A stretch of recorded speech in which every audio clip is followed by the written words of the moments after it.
L'homme avait été battu par la police dans la rue. Il les a juste regardés froidement, puis a sorti sa pièce d'identité. Les policiers l'ont non seulement ignoré, mais ont également essayé de l'arrêter. Ils ont dégainé leur matraque et ont commencé à l'agresser, mais l'homme réussit à esquiver tous les coups. Ce n'est que lorsque les policiers ont sorti leurs armes qu'il cessa de résister. Peu après, David fut enfermé dans une cellule. Le capitaine de police prit un pistolet électrique et lui administra des décharges sur tout le corps. Malgré cela, David continua de résister et donna un coup de tête au capitaine. À ce moment-là, un policier entra dans la salle et l'arrêta, car le capitaine venait de vérifier l'identité de David et avait découvert qu'il était un vétéran. Le capitaine ordonna alors qu'on le libère. Cependant, au moment où David quittait le bureau, une jeune fille entra. En sortant, il se rendit compte qu'il avait oublié sa carte d'identité et a fait demi-tour pour la récupérer. En revenant, il a vu le chef de police sur le point d'intimider la fille. Le chef ordonna à David de sortir, mais en voyant la peur et la panique sur le visage de la jeune fille, David comprit qu'il ne pouvait plus tolérer cela. Quand le chef s'approcha de lui, il ne se laissa pas faire aussi facilement.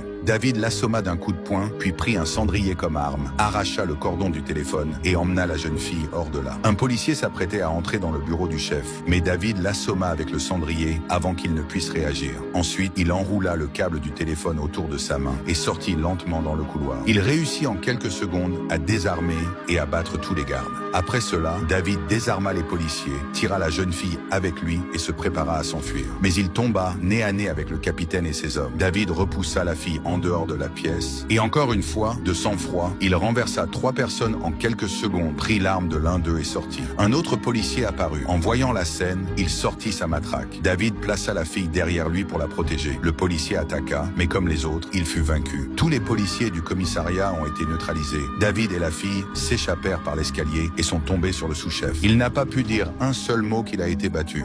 D'autres policiers ont accouru pour aider, mais ils furent battus. Encore plus brutalement. David les mit tous à terre, un par un, et s'enfuit avec la jeune fille hors du commissariat. Dehors, l'agent de garde n'avait aucune idée de ce qui s'était passé. David lui demanda simplement une cigarette et sortit tranquillement avec la fille. La série s'appelle Flint Redemption.